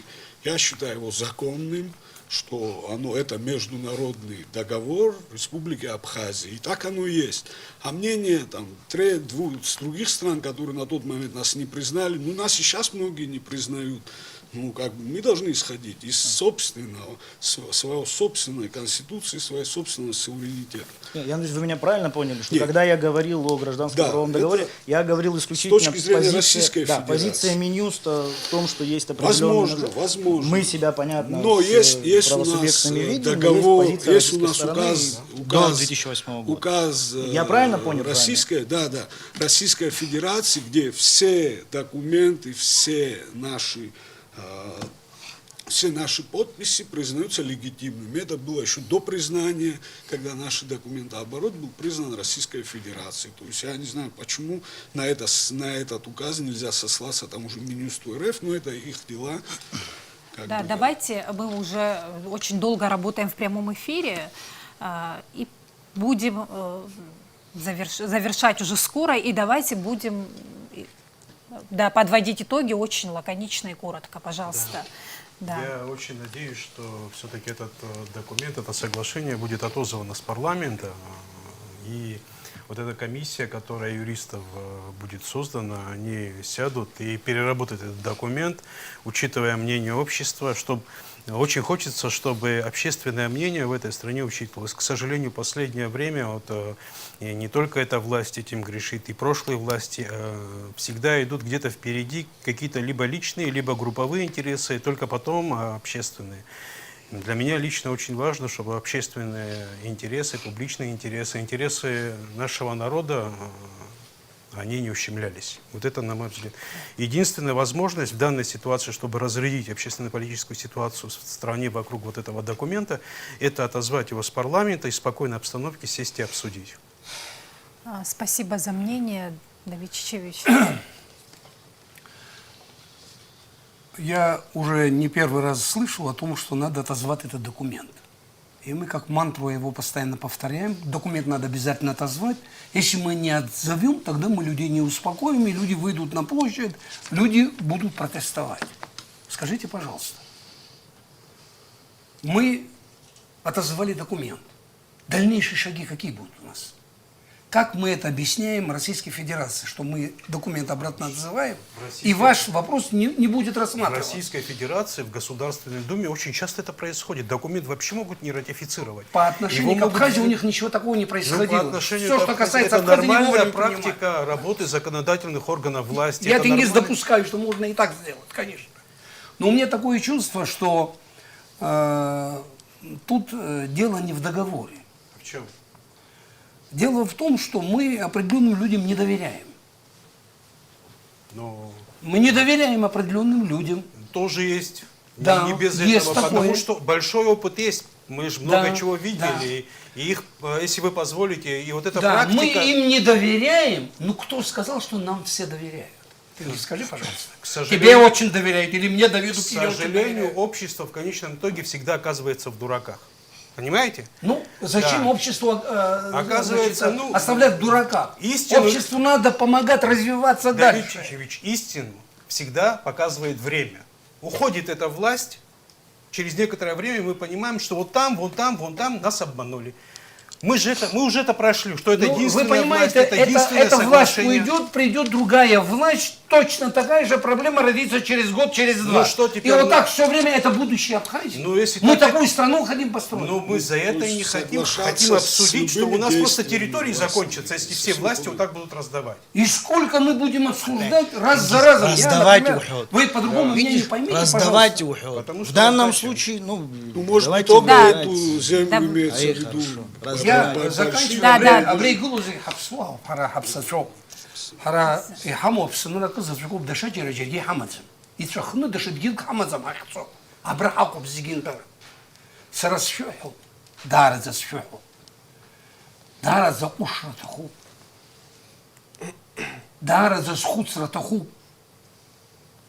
وبيوز قلار قلوط وينفح قرخو ويستقدوا ويساقوا ورارتح بنتخرج زرقوله وعزام عارتك ززبوه وعزام عزار قلوط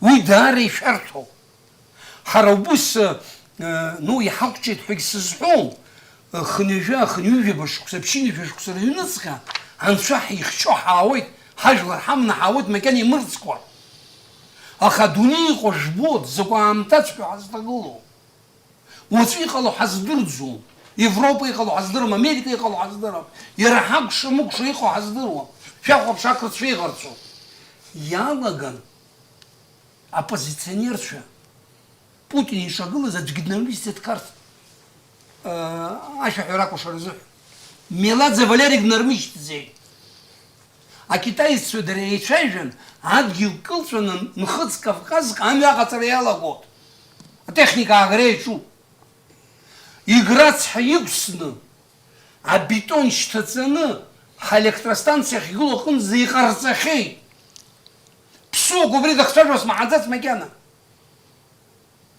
зиквюк аваус роти ингургет псу акаус юдзом убрет вигу ялсын жажос махадзац макяна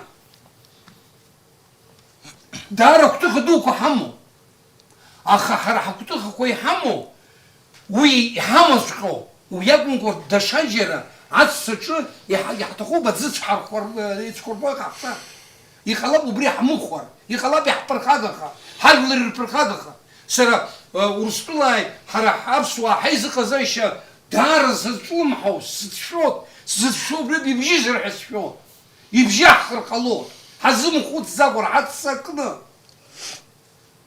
يحمك خي زي بتشوش كسر زحن وبرز حمكها شاش يكون شو أبسنرا أبخط ويخو تكريش تو أما الخشولي نقول دار دي شوش تخوصن شاس يبا أبرت خوشكوي زي حوا شاري زي حوا أبرت بستازر بزيك شترخر يصلي يبرس تخو سرسلي ينبرجي شركولا يبرس تخو أبريز خودستو أي ما كانش كوين شلتهم حراسة تخوز ويقوم وأي ما كانش كاتعصر شيء خزر قلوب أخني غراغو مري غراغو مني نادد شيء مريض شيء وشيء كوي حلو بيرسفن ورد شماتي مش دروازا فيرش ويانا مقات واسقي توزك سربزيز بوت سرسن خم دار زيست خمواتو دار سوز سرخ ويكون سوز خمواتو أخا سخوتسوا أبريح انتكرر تخوب أبريح حجر تخوب سرسن بيتيا سخن حالنا أو سجلر استخدام سريش تخوب حجر يتنشنا وتبقى مشاك بلغنا بستازر رور أبريح بيستخوب أبريح شو استخوب سرزي يبجر بسقلا Итабуп Одиссей Михайлович, Продолжение, подытожим, да, сегодняшний этого эфир. диалога. Хотел бы поблагодарить всех оппонентов за сдержанность. Все-таки все держались в рамках интеллигентности и приличия. Однозначно при таком диалоге стороны придут к однозначному решению данного вопроса во благо нашего народа, нашей страны. Спасибо за внимание. Саид? Я следующее, наверное, бы сказал по этому поводу. Мне кажется, все-таки в межгосударственных отношениях есть место принципиальности, когда речь идет о таких серьезных вопросах, как суверенитет, юрисдикция государства. Но это мы как бы немножко эмоционально к этому относимся. Мы думаем, что это будет иметь какие-то последствия. Но мне кажется, что это наше взросление как государство. Да? Иногда нам надо как-то обозначить четче свою позицию. Да? Мне кажется, что не будет какой-то такой вот реакции, да, негативной на это. Мне кажется, что мы как бы не совсем правильную оценку даем в связи с этим. У нас довольно развитая система, договорная система с Российской Федерацией. У нас много договоров, они обеспечивают безопасность страны, они создают основы для сотрудничества, и договор о союзничестве и стратегическом партнерстве — это очень важный документ. Он как бы по сравнению просто с договором о дружбе, он как бы на новый уровень поднял наши отношения. То есть с этого этот вопрос передачи, мне кажется, он такой довольно частный все-таки, да, он не такой глобальный. Может быть, мы как-то все-таки гипертрофированно относимся к этой проблеме. Я думаю, что я, например, не вижу возможности отзыва, да, вот сейчас президентом договора, потому что он уже поступил в парламент, и здесь только вот следующий шаг: парламент либо ратифицирует, либо не ратифицирует. Но я хотел бы как бы свою точку зрения, которая, наверное, всем известна, сказать, что я все-таки призываю не ратифицировать, чтобы все-таки обдумать, и не надо затягивать, может сразу же приступить к тому, чтобы вот как-то скорректировать те положения, которые нас не устраивают. И они озвучены, они есть, я не знаю, кто-то соглашается с этим, кто-то не соглашается. Дело в том, что вот, мы не можем... Этот формат, где мы сейчас присутствуем, это не формат для юридической дискуссии на самом деле. Потому что здесь довольно сложная аргументация, потому что я ссылаюсь на международное право, надо ссылаться на литературу, это совсем, думаю, утомит... Ну, оставим это все да, в группе юристов, многих, которые да. будут работать. Поэтому над этим нужны документом. форматы, где можно спокойно обсудить и с холодной головой, что ли, да, это все. Если этот формат будет создан, о котором говорил Алхас, это тоже полезно, да, власть может услышать эти аргументы. Но юридически, мне кажется, что вот есть только такой вот путь. Спасибо большое, да, Андрей Львович, и мы заканчиваем сегодняшний эфир. Не дадите Да, вы уже высказались, мы идем подряд. Я с вашего всем дала позволения, слово. совсем Я коротко. попросила подытожить, вы сказали, потом уже вашего оппонента. Тима, я совсем коротко хочу озвучить две крайне на сегодняшний вечер мысли. Первая мысль будет правовая, и итоговая мысль будет, попробую озвучить не совсем правовую мысль. Значит, публичная власть, ответственность, которая есть на органах государственной власти, огромное количество очень сложных решений. Разумеется, возьмите любое решение, будут как сторонники, так и противники этого решения. Если мне не изменяет память, не хочу заходить далеко там в историю, но были эпизоды, в том числе на начало нашей войны отечественной. Знаю, что Аджик Виджик ядом голос хакупарагикон бзина выгих балошот. Принятие решения — это сложный процесс. Именно поэтому законодатель установил определенную процедуру, где учитываются все «за» и «против». Именно поэтому демократический режим устанавливает систему сдержек и противовесов, когда решение не принимается, наиболее сложное, во всяком случае, решение, не принимаются одним лицом. Точно так же, как глава исполнительной власти, президент Республики Абхазия, не принимал это решение единолично. Кабинет министров, все министры. Далее вопрос будет направлен в парламент. Народные избранники, депутаты парламента примут то или иное решение. Я и не имею права, и не могу спрогнозировать, какое решение примет парламент, потому что каждый из них встречается со своим электоратом и имеет определенное суждение. Я думаю, что мы все должны смириться с тем, что будут тяжелые, сложные вопросы. И, на мой взгляд, это хорошо, что есть публичная общественная дискуссия на наиболее сложные вопросы. Это хорошо, это развитая, активная позиция наших граждан, и это некий такой народный, национальный контроль над всем, что происходит в нашей стране. На мой взгляд, это позитивная тенденция. И последняя мысль, которую я хочу озвучить, я начал свое выступление сегодня, в том числе со слова о том, что немного подготовился, посмотрел, показали мне там позиции неких специалистов, на что я обратил внимание, Сима. Мы сегодня не раз произносили такую фразу, как негативное общественное мнение по этому вопросу. Вот там мы, слова используются и так далее.